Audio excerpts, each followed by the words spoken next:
back in here. So, like we were saying, John Hopkins, Slew looking to come at you live real quick. Got a little bit of time to make up, but hopefully we still have you here in the chat. Welcome, guys.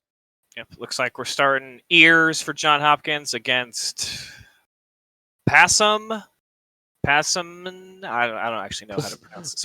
Possum? Maybe Possum, yeah. So yeah, it's going to be Marth Fox. Pretty standard opening characters, I think. Not heavily counter-pickable. Mm-hmm. Probably, I would say it's a good draw for St. Louis if you're looking at matchups, because you kind of want your Marth to fight the Foxes, I think. Because the other characters on St. Louis don't have the greatest matchups against Fox. You know, Ganon, Peach can be a struggle. Sheik can be a struggle. Yeah. Well, it looks like Ears is actually locked in as Peach here. Maybe is Ears playing Peach? He was just playing the wrong character. Yeah, it looks like Fox was the warm-up character. Here comes Peach Marth. So that's probably an even better matchup for Marth, right? Yes, definitely. This is not an easy one for Peach. And this is kind of like the true gentleman's neutral. Battlefield is traditionally will be the best neutral stage going out. No direct advantages either way. But it looks like Peach playing it actually pretty well, doing a great job of these instant flow cancel air out of shields.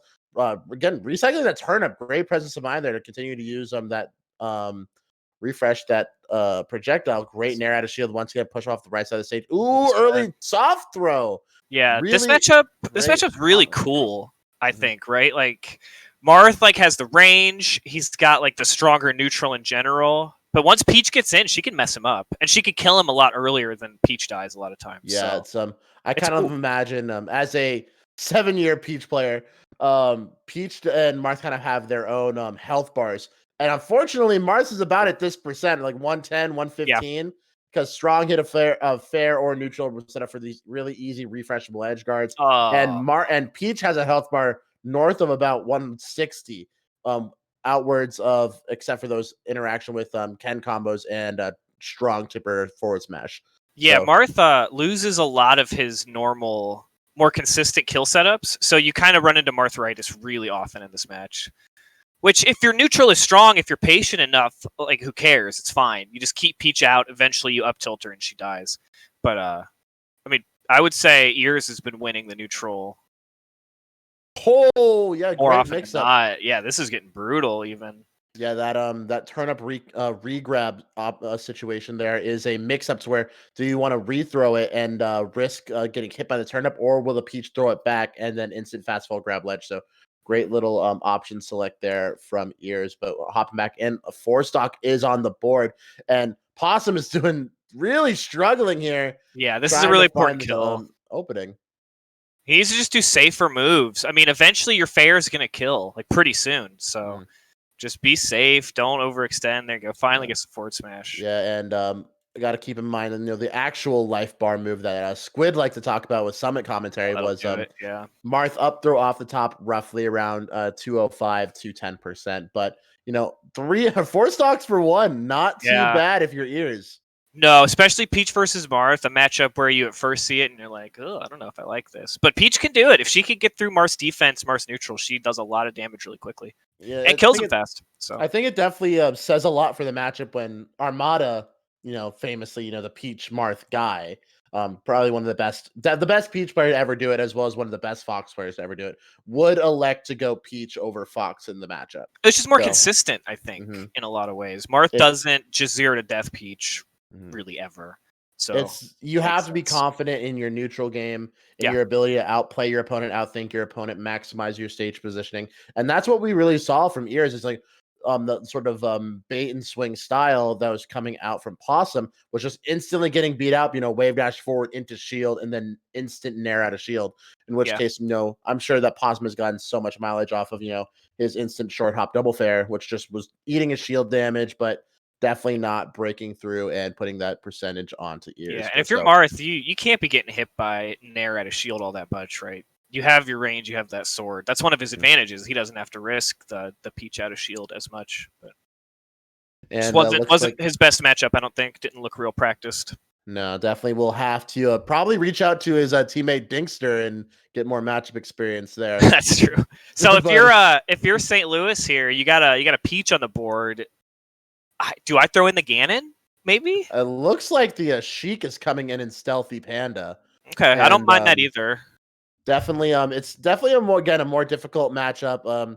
If you look at a typical matchup chart for most Peach players, you lose at least by a little bit to most of the characters at even on the tier list and above you. And Sheik is no exception. Sheik has confirms off of every reasonable percent off down throw, whether that be down throw F tilt at 0 to 10, and then upwards of down throw nair, down throw fair, down throw on any DI into back air, up air, forever or forward air. Until you die. Yeah. Yeah. So if you get grabbed at 90, 110%, you could put down the control and be like, all right, I'm just dead. As long as the Sheik can react to my DI, it doesn't really matter. Yeah, I guess I'm just not sure what the purpose of the Ganon is, what matchup you bring him in on. This would be my choice, because Ganon Peach is not all that bad. Yeah, I actually I really don't enjoy that matchup at all. It's frustrating for Peach. Yeah. Yeah, it's like you want to go in and fight, but famously, one of my local Peach players, who was better than me for a while, is Snap, who was historically number 2 in Cincinnati, behind Cal at the time.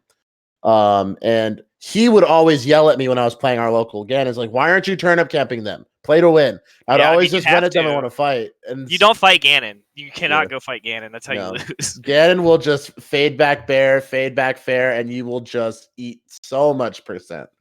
So they might use him against the Puff. Puff wins, but it can be also a little not that bad. Yeah, it can be a little scary. Same idea. If Puff goes and fights, then Ganon can just eat her alive. But it doesn't really matter. We got Stealthy Panda coming in against Ears here, so Ears look good though. We'll see. We'll see how he does against Sheik. Ears definitely really fast at his shield, and that's one of those key options that you need to focus up against on Sheik. So if Sheik haphazardly approaches Peach, with run up forward tilt, run up down tilt. If the Sheik is practiced and knows the shield frame data, they can instant nair out of shield and get that punishes, as well as early crouch cancel into down tilt or down smash are going to be juicy here. And already we got Ears with a big amount of corner pressure off an early crouch cancel hit. Yeah, so Sheik's gonna have to be the one to make the moves, right? Peach is just gonna kind of set up a wall, turnips. Aerials, whatever. Does not get the instant float, so won't get the reverse on that nair. And it looks like he was mashing down smash, but it didn't come out. All right, so looking like we're going to get a little bit more damage here off that turnip, looking to build up a wall here, but the roll into forward tilt will bail him out of the corner, see how much you can get off it. But gotta wait for that. You're playing a new Peach, you don't know him. If they go on the platform, just let him sit for a second. Yeah. Like, you got to see the timing on that down smash. A lot of Peaches will do it right away. A lot of them will wait a second, but the down smash on the platform's coming. So you got to find out when it's coming and not get hit. Yeah, early knockdown won't result in a follow-up. But Ears, coming back pretty safe. All right, I'll test the airs with that down air, but won't quite find his way down without getting their way into the arms of that grab. And we'll go off the top. Loved that grab. I like the pummels too, right? He was at like 120. You might as well get your pummels. Peach's DI doesn't matter. She's not going to trick you. So just pummel until you can't do it anymore. Exactly. But yeah, pretty even. Yeah, even on the stock count, 1 for 1 so far. Nice. But, the early stock taken from the last match, making that stock count look a little bit more favorable for the side of Stealthy Panda. But Ears putting on that juicy extra credit for their crew. Yeah, anything Ears does now is big. Even if he ends up getting 3 stocked, which it looks like he'll do better than that, he's taken more than 4 at this point. Yeah. So it's on Panda. He has to really try to take these without. Hopefully he doesn't lose this one, but it looks kind of inevitable. Definitely just looking to trade that down. Just refresh here. Ooh, great little shorten with that up usage. Definitely maybe have seen a couple Dreffen VODs there. Yeah. Tries to get that air dodge to the top. Unfortunate. All right, she's going to play on the counter of that shield. Great movement around, but it looks like we'll find another grab here. 38% built up. No slouch there. All right, down smash again. 51. And if you are Stealthy Panda, you're kind of a little sigh of relief almost, because you already had built out of crouch cancel percent. So you're not going to get cheesed out. You're just going to have to run into these down smashes versus get cheesed out with crouch cancel. Yeah. So, but it looks like Ears looking too strong with this corner pressure. Might be able to take one more. This. He could take this. Panda needs to be really careful. He needs to be stealthy here about how he gets his kill. Oh, no. Oh, no. Mistake with the special move there. And it looks like Ears has a chance to just stay alive here for Slew, but unfortunate DI will not give Ears one more shot there. And Stealthy Panda will clean it up, but that is 7 stocks for your Peach player in Ears. Yeah, so we're kind of seeing like crew battles and singles are different, right? Like survivability is so big and stability is so big. And we saw it with Sheik, right? He does an accidental chain, he's dead.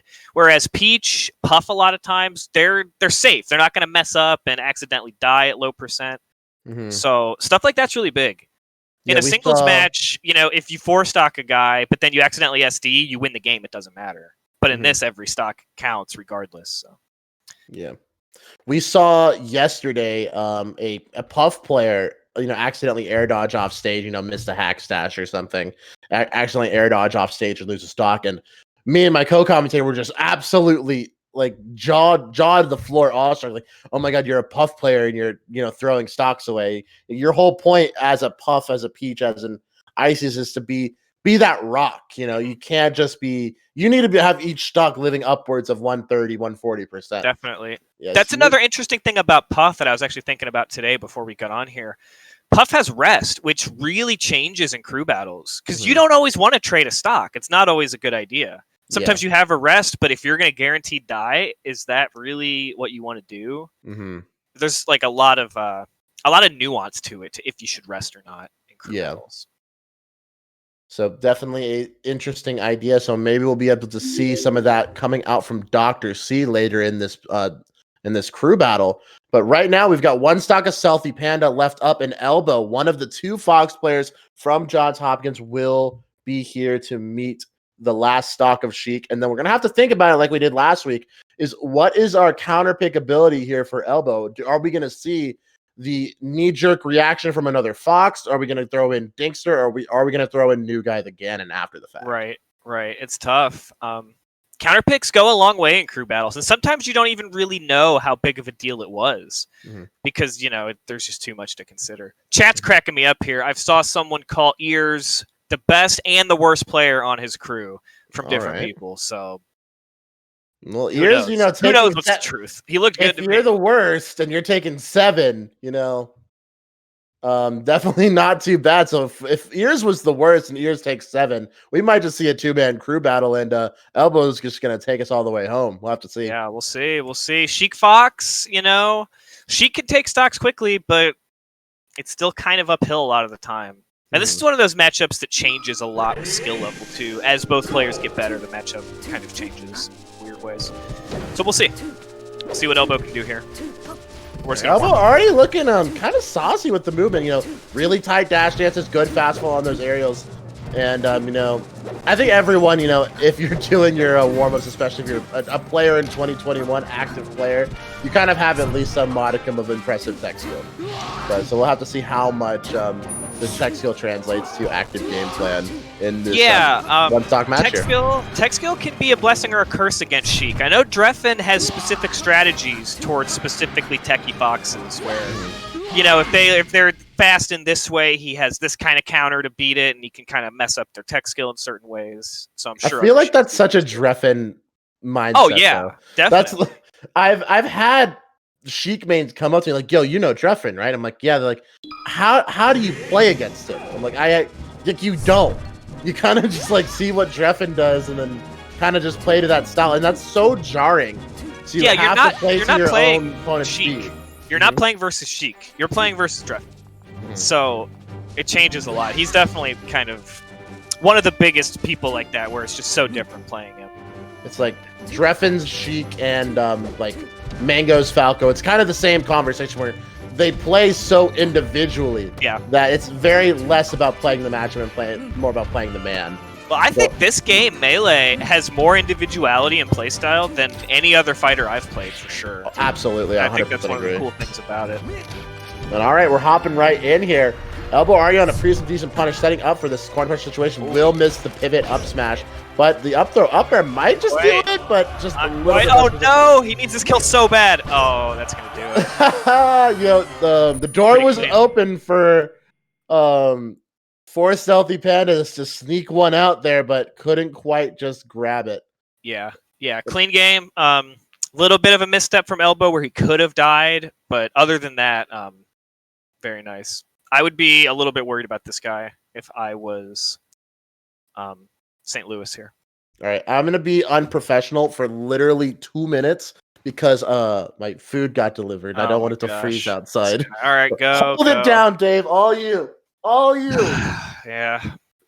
All right, so who am I sending in? We got a Fox with a 4-stock lead. St. Louis probably doesn't want to use their own Fox. You kind of want to save him for Puff, I would think. They have a Peach. They have a Ganon. I don't know. It's a tough call. I'm not even sure who the right play here is. I guess if I was there, if it was my call, I would probably send in Dinkster the Peach. But there's arguments either way.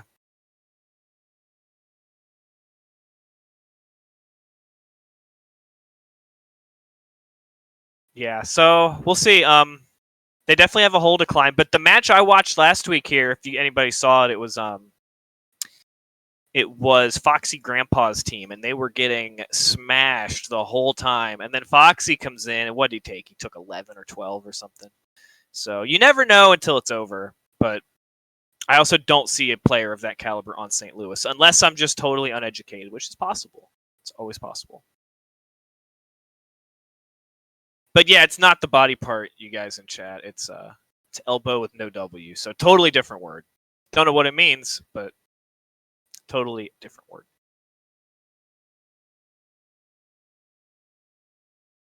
Ready?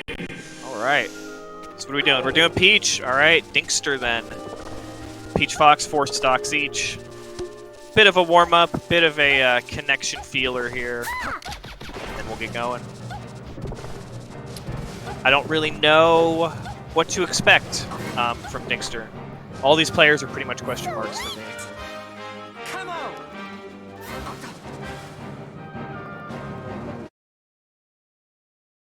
Probably, I mean, he probably wants to take him to FD, I would think. But gotta think that gets banned off. So probably Dreamland or Fountain. Maybe Fountain because we just saw it. Dinkster's the second best player in St. Louis. That's pretty good. So we'll see. We'll see if he can hold it down. All right, we're here.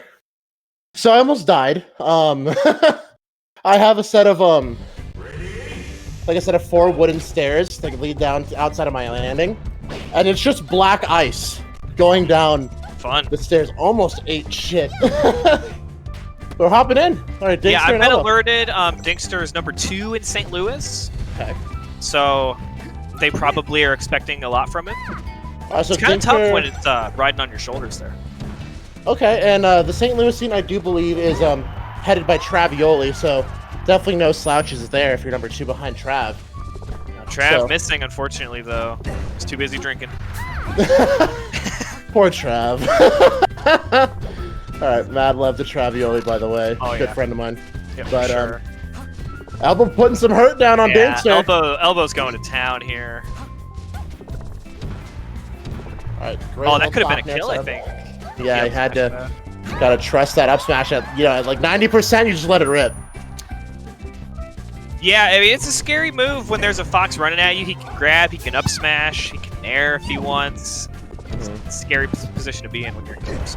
Yeah, you're at 75% as Peach. You get hit by just about any Fox move that anything can lead to up smash or up air. Yep. Absolutely so horrifying. But Dinkster holding it down, taking 1 down. Yeah. See how much more mileage I can get out here. Definitely needs more. Tried to down smash, but the startup got beaten out. All right. Looking at Elbow's just not going in on him. He does find the down smash there, though. Ooh, the Cleveland special forward smash. Uh-oh. Okay, great patience, reading out that option to go straight in. Oh, Very nice what's going on here? No jump? That's kind of interesting. Looks like we're setting back up, though, 3 stocks to 1 here. Dinkster's got a little bit of a mountain to climb. Yeah, it's looking tough. Definitely can't afford to lose all this against Elbow again. All right, up tilt back air, but a strong hit in there. We'll set up for an edge guard here. Dinkster, oh, does not time the fair. Way back, yeah. Oh, man. Now Elbow's putting in work here. He's dead. Dang, elbow's looking good. That elbow looking saucy right there. Not too bad coming out for the young man. So maybe the prediction was right if Dinkster was number 2 in St. Louis. And Elbow and Ears was the worst player on their crew. Maybe Elbow just takes us home. Maybe I was right. I mean, he's kind of on track to. What's he taken so far? No, 5. Right? That's 5. 5. Okay. 1 off of Stealthy Panda and 4 off of Dinkster.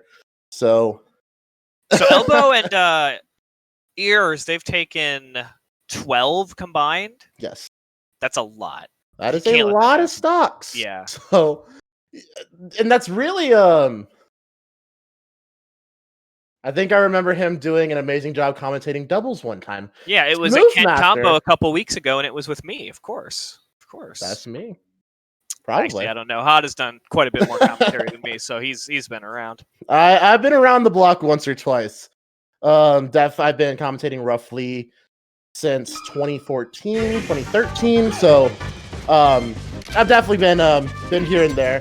And if you guys are interested on learning a little bit more about commentary, and you want to help join the intercollegiate Slippy community, going through commentary is a great way if you want to help support and represent your colleges doing it that way.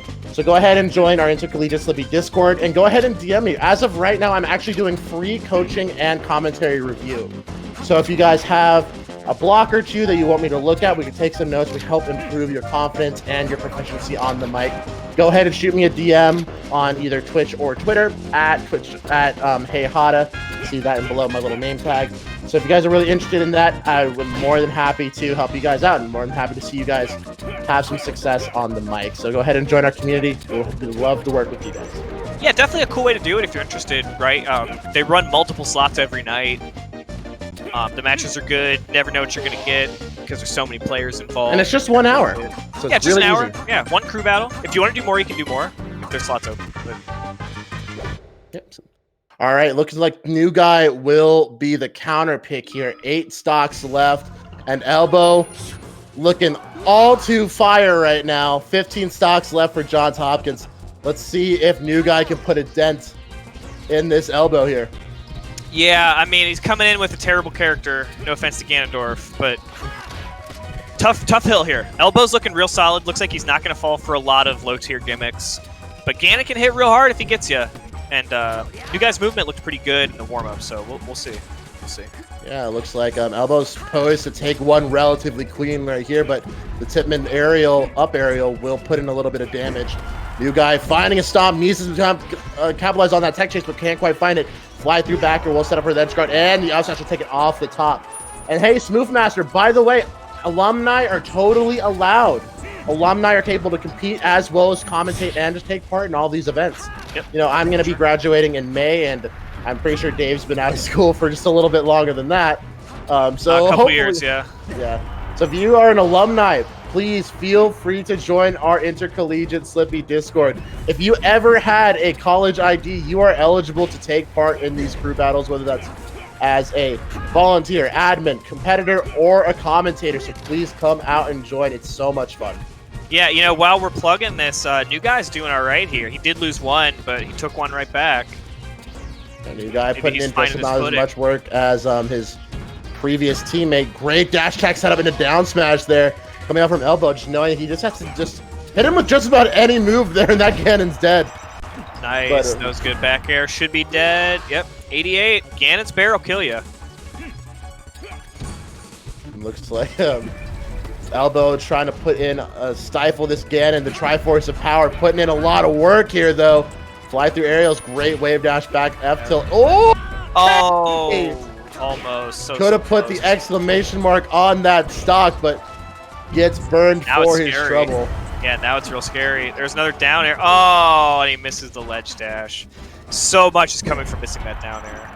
He does get his fair there, but he still has edge guard. He's not dead. Oh, he was dead. All right, okay. I'm just going to go ahead and recycle, grab that ledge.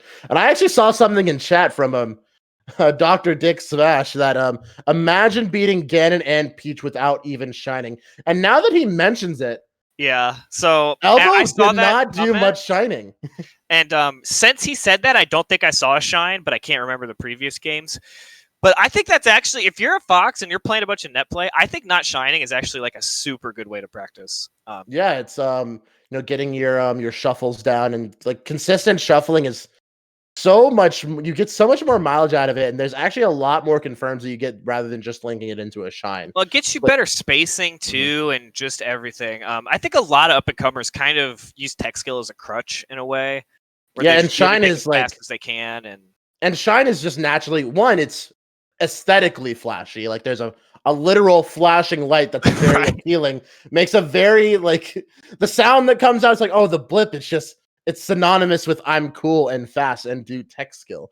And wave shining objectively looks cool. And it's fun.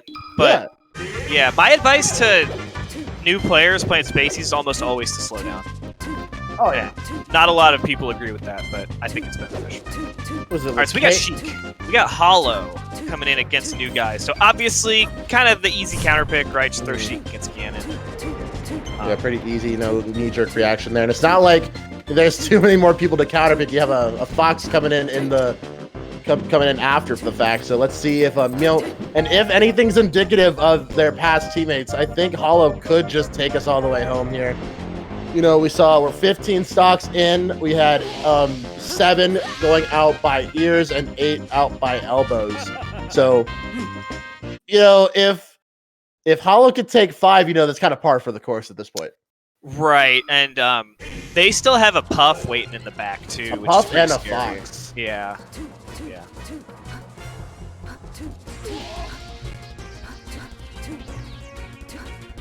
Puff, you don't really, if you need to make a big comeback, Puff on the other team is usually not what you want. They still have a Fox for it, of course, so we'll see. But we'll see how this game goes first, so let's not get ahead of ourselves.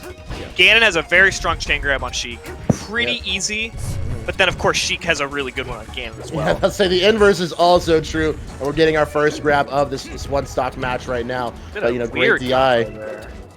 Okay, good platform movement coming out from Hollow, however. Kind of finding his space, kind of rolling back into center, but will take a little bit of damage for their trouble here. New guy trying to find their way in. Dash hack will pop him up on the platform. Great follow-up with that back air. Seeing how much more he can get off of this stock. New guy has to at least trade this 1-for-1. Can't put all this effort in and not receive anything for your trouble. Ganon has this irritating problem where he's too tall.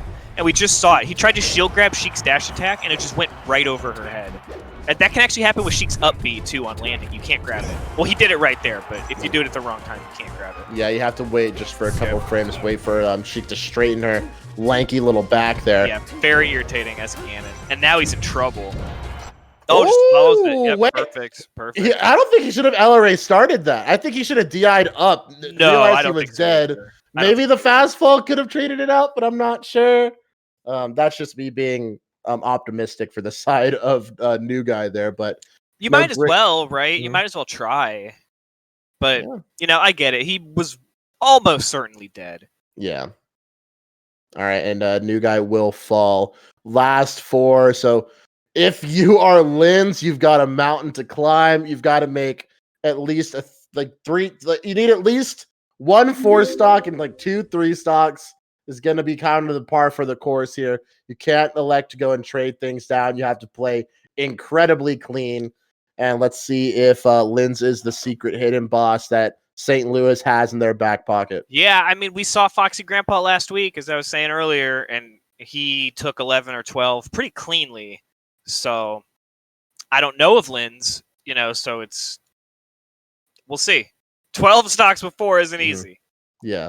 It's I think the issue is regardless of if you're above the mid-level, which most of the players who come out for events like this are, and you have to be a person that someone like me or Dave has at least heard of to make comebacks like this. You have to be a Whiskers, a Foxy Grandpa. I mean, I'm Morse code heartstrings. I'm admittedly a little out of it in terms of, especially up and coming players.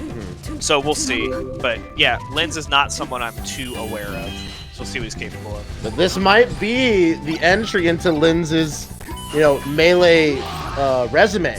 Who knows? I could be on commentary 2 months from now and be like, yo, you guys don't know about Linz, but I was commentating Intercollegiate Libya and Linz made a 12 stock comeback against St. Louis.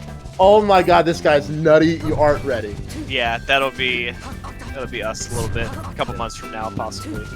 But I mean, he's got decent matchups. Sheik, Puff, Fox. The Fox Ditto's kind of scary, and Sheik can do a lot of damage too. And Puff can't too, for that matter. But if those are all matchups you're good at, then I don't want to say it's impossible. Fox can do anything. I've always found that, Sheik Puff is the most... I think it's the most four-stockable matchup going both ways. Because it's just those one single openings, as well as Fox oppressiveness and neutral, just with movement and lasers, can really amount to stocks really, really quickly. So yeah, it can, depending on how it's played, for sure. Before we hop into that, though, Linz has a Sheik to get through at the minimum. Hollow, 4 stocks to 4. We're just going to hop right in here. No stocks need to be thrown off. Yeah, so we're on Stadium. Pretty good stage for Fox. We'll see what he can do with it. He's got to be real careful. I would think like defense and like fundamentals is the way to do this. Don't take big risks. You got to hold on to your stocks. All right. Ooh, great up tilt on that tech chase on side platforms. Again, just backs off, doesn't want to overextend and take too much damage on his own right. So great, just retreating back, getting those juicy backers, setting up for this edge guard here. Gotta go again. Well, I would have liked up air there, but he still gets it. Yeah, and that was really clean. That was really safe. He didn't overextend. I love that stock.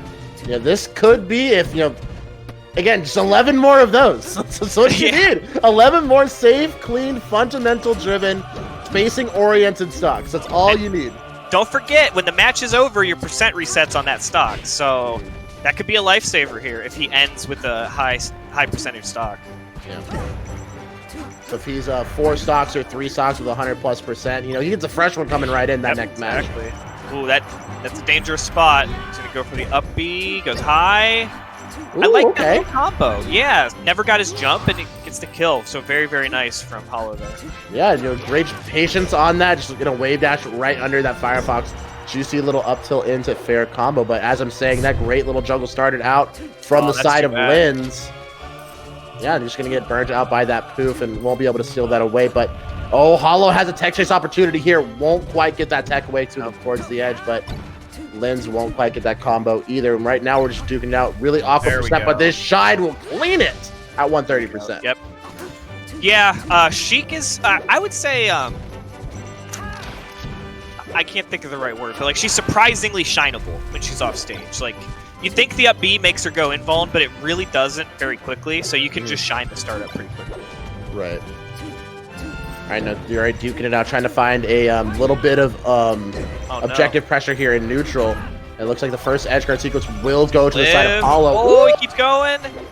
That was smart, actually. I like those shines. If you're confident, that damage was important. Oh, but he doesn't quite get the easy part. 80% built up, looking pretty good if you're Linz here. But this dash attack into up air, good DI mix up there. I love trying to be ambiguous with the fair or the up air there, because if you catch them DI, they just die that much easier. Oh, no. Mewtwo King! Oh, you could have down smashed that! Yeah, he didn't even try. He just kind of respected and backed off. Yeah, so this is unfortunate, because Linz, I would say, is doing really well, but to win, he has to do way better than really well. Yeah, if they were playing a best of 3, I say Linz, or a best of 3 or a best of 5, Linz takes the set easy. But the problem is you have to take this a little bit. You have to take it dominantly. You can't take this just cleanly. And he absolutely cannot lose the stock. No, absolutely not. Oh, okay, that's juicy percent though. That's triple up tilt. Oh, yep, tilt's facing the wrong way. It's a good hitbox. It's not that good. All right, dash attack. Oh, no. Bad spot. All right, good patience on the uppie to give himself a chance, but, just going to elect to grab that ledge. We're down to 40% built up. Yeah, we'll see. Dodges the needles again. I like that. He doesn't just get free needle damage.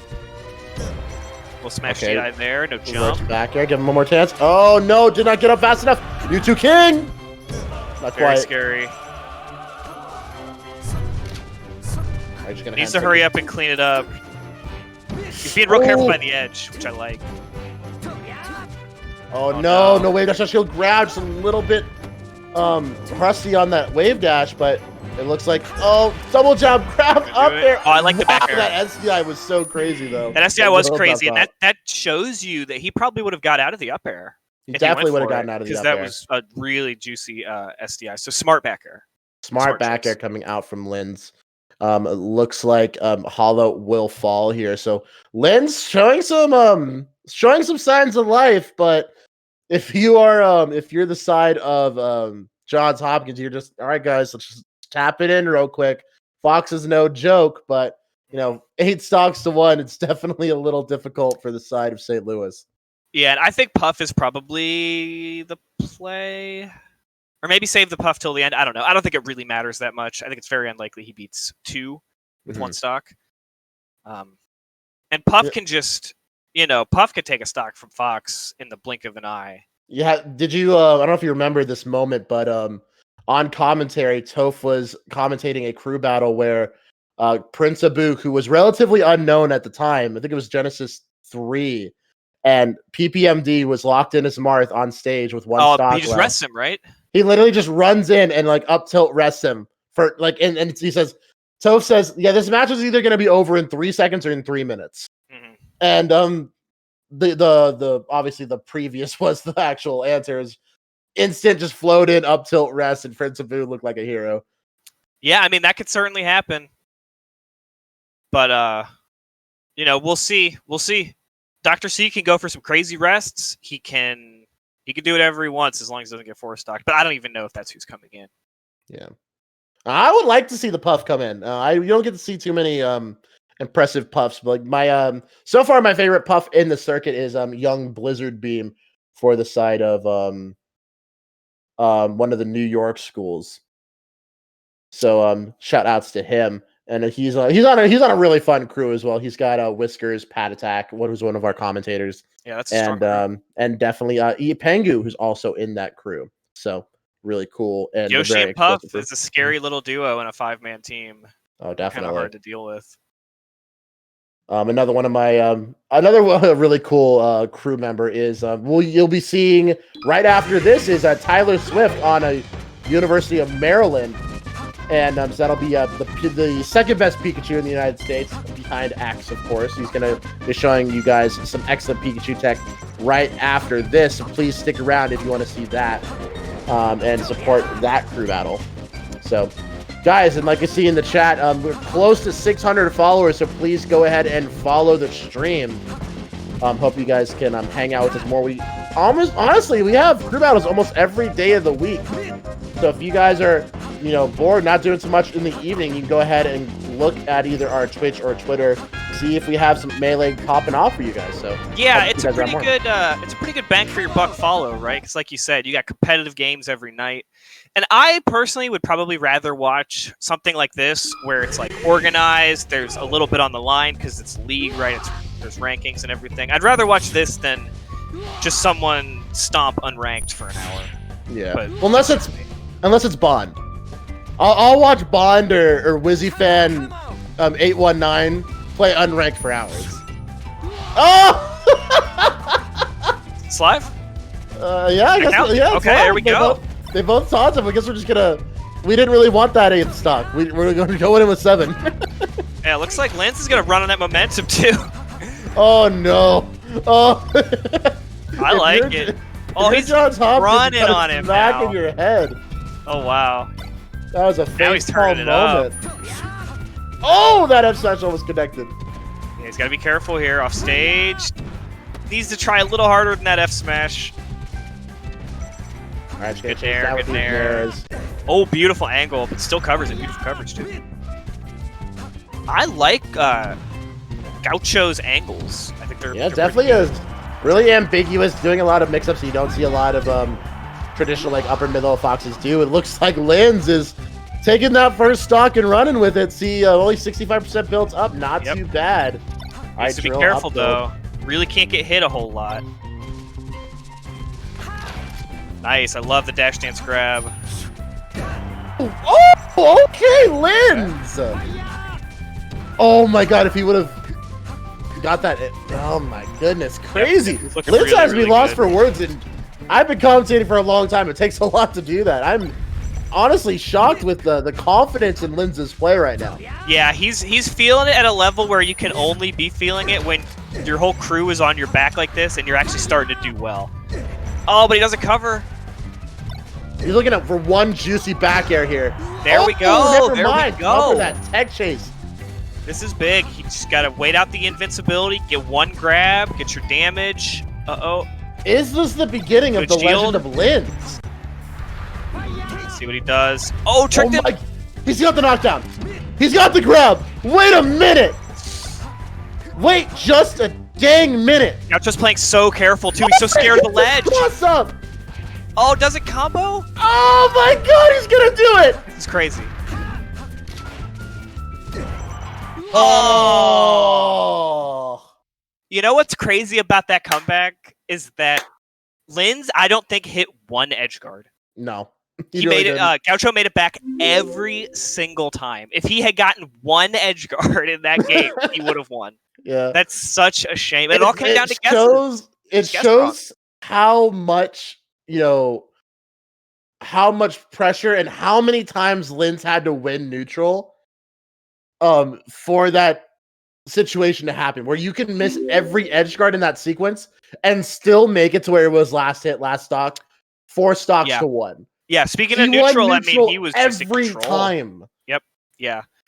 Really, really good play. GG's for both teams, obviously. It ends up being 5-0. Mm-hmm.